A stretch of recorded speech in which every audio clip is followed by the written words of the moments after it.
Selamat pagi anak-anak. Pagi, Bu. Siap.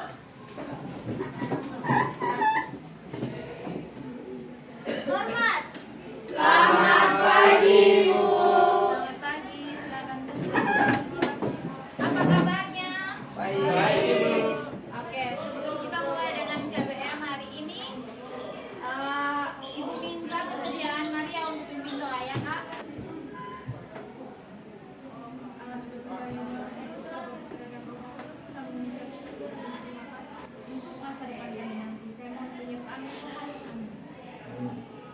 Baik, terima kasih. Dan KBM Ibu akan absen dulu. Ketua kelas semua hadir. Siapa yang tidak hadir? Oh, Elman. Oke. Alfa sakit izin? Alfa. Oke, tidak ada kekurangan ya. Oke. Tapi pada khususnya adalah materi perubahan sosial. Ya, perubahan sosial dalam masyarakat ya. Oke. Sebelum Ibu lanjut, Ibu mau bertanya kepada anak-anak. Yang anak-anak tahu tentang perubahan itu apa-apa saja? Iya, Maria. Perubahan sosial adalah perubahan yang terjadi di masyarakat meliputi perubahan norma-norma sosial, pola sosial, interaksi sosial, pola perilaku, organisasi sosial, lembaga kemasyarakatan, lapisan-lapisan masyarakat, serta susunan kekuasaan dan lingkungan. Oke, baik. Terima kasih, Maria. Ada lagi yang lain? Iya, Lili.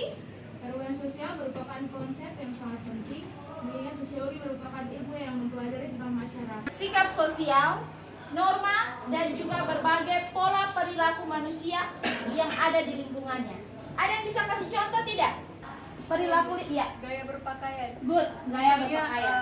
kalau pada zaman dahulu di mana misalnya orang asing budaya asing, budaya pakaian asing itu belum masuk di Indonesia. Orang Indonesia cenderung memakai pakaian yang cenderung lebih menutupi seluruh tubuh atau lebih sopan. Nah, Iya. setelah kebudayaan luar terjadi akulturasi atau percampuran budaya dari budaya luar ke budaya Indonesia itu sendiri. Oke, good. Terima kasih Patricia dan Luis. Jadi benar adanya ya. Semua yang anak-anak sampaikan benar. Jadi perubahan itu tidak tanpa sengaja sudah berlaku dalam kehidupan kita. Ya, Ibu kasih contoh perubahan yang sangat besar, yaitu komunikasi, kabar. Ya, kalau dulu kita mau memberikan informasi, kita mau memberikan kabar kepada seseorang, itu membutuhkan waktu yang sangat lama. Tetapi karena perkembangan teknologi yang begitu cepat, kalau kita mau mengirimkan pesan atau kabar itu tidak sampai berjam-jam, tidak sampai berbulan-bulan, tidak sampai berjam-jam, tidak sampai berbulan-bulan. Ya, sekarang tinggal pakai WA saja sudah sampai dengan baik, sudah tersampaikan dengan baik. Ya, iya, dengan cepat, mudah. Iya. Jadi itu adalah perubahan-perubahan yang tanpa kita sadari terjadi dalam kehidupan kita. Iya.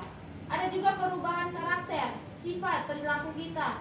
Ya, beda. Kalau anak-anak zaman sekarang mungkin satunya itu tidak atau kurang menghargai atau menghormati orang yang lebih tua dibandingkan dengan anak-anak pada zaman dulu. Iya, mereka sopan-sopan ketika orang tua berbicara di depan, ya. Contohnya, ada tamu, terus orang tua berbicara di depan, mereka juga tidak harus ada di depan, tetapi mereka harus di belakang, ya. Tapi kalau zaman sekarang, orang tua di depan, anak-anak juga di depan. Bahkan orang tua belum satu kata, anak-anak sudah 1000 kata. Iya.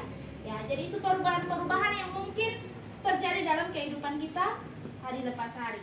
Faktor apa saja, Kak, yang mempengaruhi perubahan sosial? BTU. Ya, silakan, Kakak. Faktor perubahan kependudukan, faktor penemuan-penemuan baru, Iya. faktor pertentangan, Iya. faktor perubahan yang diakibatkan oleh lingkungan fisik, Iya. faktor pengaruh kebudayaan masyarakat lain. Oke, ada lagi yang berbeda? Ya, Mesya? Ada 4 faktor. Yang pertama faktor geografis, yang kedua faktor kependudukan, yang ketiga faktor teknologi dan industri, yang keempat faktor kepemimpinan dan ideologi politik. Oke, baik. Terima kasih untuk Rifan dan juga Mesya atas penyampaiannya. Nah, benar adanya yang sudah disampaikan oleh teman-teman kalian. Jadi di sini ada dua faktor, ya, faktor internal dan Eksternal. Iya. Yang masuk dalam bagian faktor internal adalah yang sudah disampaikan oleh Rifan, iya. Faktor penduduk, ya, pertumbuhan penduduk itu salah satunya. Sedangkan faktor yang disampaikan oleh Mesia itu termasuk dalam faktor eksternal. Ada juga peperangan, pertengkaran, konflik dan lain sebagainya, ya. Jadi ada 6 faktor yang mempengaruhi perubahan sosial. Salah satunya itu adalah faktor peperangan. Oke, sebelum Ibu lanjut, Ibu mau bertanya dulu ke anak-anak. Mengapa faktor peperangan itu menjadi salah satu faktor terjadinya perubahan sosial? Ada yang bisa menjawab? Ya, Patricia. Faktor peperangan termasuk dalam perubahan sosial karena misalnya suatu negara terjadi peperangan misalnya antara negara A yang negara B, otomatis nanti salah satu negara itu mengalami kekalahan di mana banyak sekali harta benda dari negara tersebut yang rusak, habis itu penduduknya banyak yang meninggal atau banyak yang sakit. Nah, otomatis kalau suatu negara tersebut misalnya negara B yang kalah, dia harus menerima dong ideologi dari negara A yang sudah mengalahkan mereka dalam suatu perang. Makanya itu terjadi sebuah perubahan sosial dalam negara tersebut, negara yang mengalami kekalahan tersebut. Oke, good. Terima kasih. Kita berikan aplaus dulu.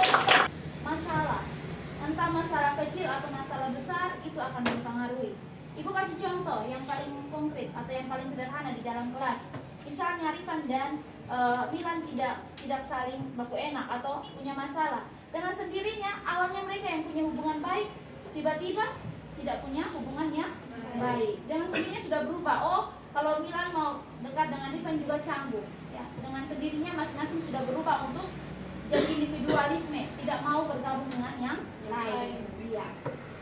Oke, next, yang berikutnya, bentuk-bentuk perubahan sosial.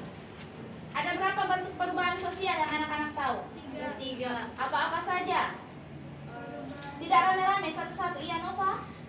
Perubahan sosial secara cepat atau revolusi yang lambat secara evolusi. Iya. Yang kedua, Maria? Berdasarkan penyebab ada perubahan yang dikehendaki dan juga ada perubahan yang Tidak dikehendaki. Oh, Perubahan yang pengaruhnya kecil dan pengaruhnya besar. Oke, perubahan yang pengaruhnya besar dan pengaruhnya kecil. Perubahan kecil yaitu model rambut. Kalau zaman dulu, anak-anak usia kalian, apalagi anak-anak sekolah itu rambutnya tidak panjang-panjang, ya, tidak dibiarkan gondrong seperti orang-orang tua, tetapi 5 cm di atas kepala, ya. Ya, itu sudah aturan, itu sudah kebijakannya. Jadi itu contoh perubahan-perubahan yang kalian alami. Terus perubahan yang besar saat ada orang lain menyendiri, ya. Dia individual, dia sendiri saja dari pagi sampai malam, sendiri saja. Iya, oke. Itu bahasa kerennya, ya. Jadi seperti itu. Ada orang-orang seperti itu. Mungkin sering anak-anak temui di lingkungan, ya. Ada anak-anak yang seperti itu. Karena mungkin dia tidak mau bergaul dengan sesama, dia jadi individual dan melakukan segala sesuatu dengan sendiri. Tapi ibu ingatkan bahwa sikap seperti itu kurang baik, ya. Jangan ditiru. Apalagi kalian anak-anak masa remaja ke dewasa mencari jati diri, itu sangat perlu. Jadi perlu kalian berbaur dengan sesama. Ya. It's okay kalau masalahnya kecil, kalian bisa lakukan sendiri. Tapi bagaimana dengan masalah yang besar? Apakah kalian mampu menyelesaikan sendiri? Kan tidak, ya. Kita hidup saling membutuhkan orang lain. Kita adalah makhluk sosial, membutuhkan orang lain, iya, untuk membantu kita. Oke, yang berikut ada dampak positif. Ada yang tahu dampak positif? Raja, dari tadi diam-diam saja. Raja, contoh dampak positif. Salah benar jawab, Kak. Ayo, Raja, Jarod, Rifan. Berkembangnya ilmu pengetahuan dan teknologi. Oke. Tenaga kerja profesional. Iya, terima kasih. Rizal. Terciptanya lapangan kerja baru. Oke, terciptanya lapangan pekerjaan baru. Joshua. Nilai dan norma baru telah terbentuk, dan yang keempat terciptanya lapangan kerja baru. Oke, terima kasih untuk Rifan dan Joshua, ya, yang sudah menjawab pertanyaan dari Ibu. Jadi itu contoh dampak positif. Nah, yang cewek tidak boleh sendiri di depannya. berbaur dengan teman-teman yang ada di belakang. Di kelompok 1 itu ada Patricia, Rifan, Ari, dan Luis, dan juga Gerald di depan sini. Kelompok 2 itu ada Mesya, Joshua, Milan, dan juga Mikael di tengah. Kelompok 3 itu ada Maria, Ernie, George, dan juga Iman. Kelompok 4 ada Nova, Gena, Dewi, dan juga Rizal dan Raja. Silakan. Oke, nomor 1 di kertas ya. Di kertas. Ingat tugas kelompok ya. Jadi semua diskusi bersama. Nomor 1, jelaskan serta berikan contoh apa yang dimaksud dengan kejahatan kera putih. Nomor 2, sebagai masyarakat yang peduli dengan kedamaian dan ketentraman, bagaimana pendapat Anda atau anak-anak saja ya, bagaimana pendapat anak-anak terhadap terjadinya konflik antar etnis di Indonesia? Oke, itu 2 pertanyaan, silakan dikerjakan. Ingat diskusi kelompok ya, tidak kerja sendiri. Baik Ibu. Iya, kerja kelompok bukan Saya nomor diskusi. 2. 5 menit lagi ya. Jelaskan serta berikan contoh apa yang dimaksud dengan kejahatan kera putih. Kejahatan kera putih merupakan kejahatan yang dilakukan serta berhubungan dengan penyalahgunaan wewenang dan kekuasaan. Hal ini banyak terjadi di lembaga pemerintahan maupun swasta. Contohnya korupsi,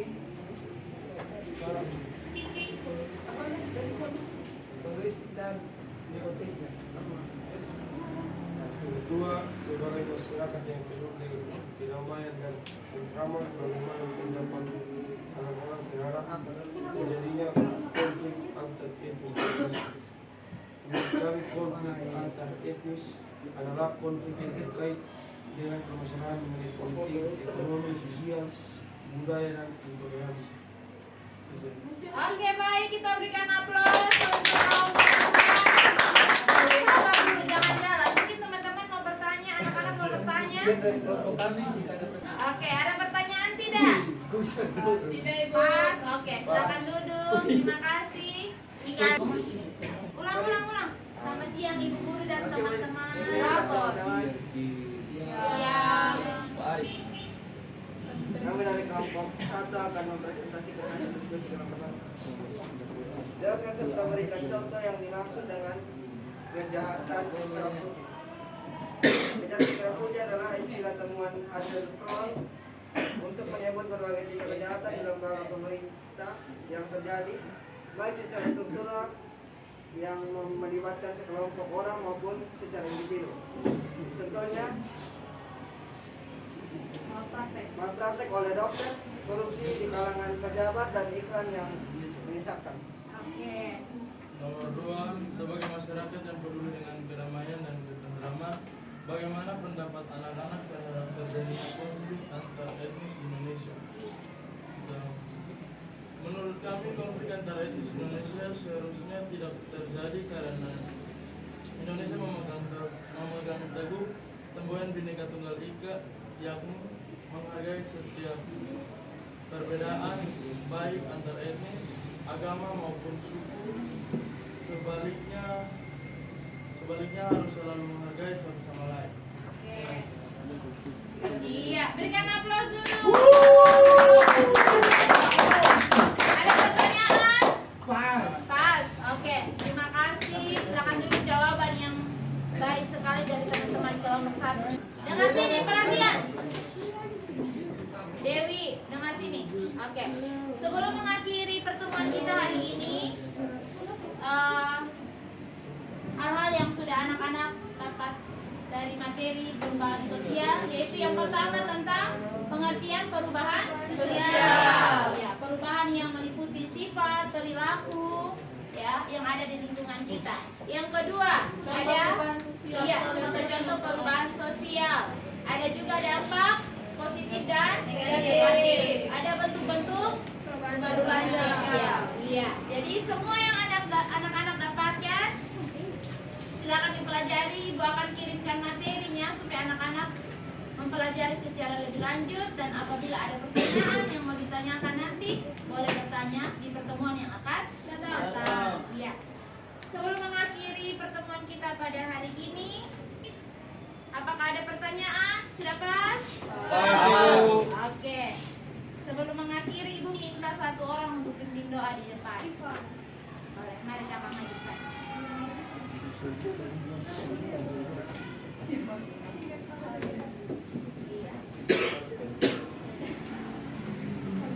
Ibu dan teman-teman, kalau kita berdoa, Tuhan, sekarang kami sudah selesai pelajaran.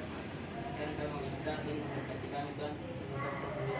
Terima kasih anak-anak, silakan siap. Siap.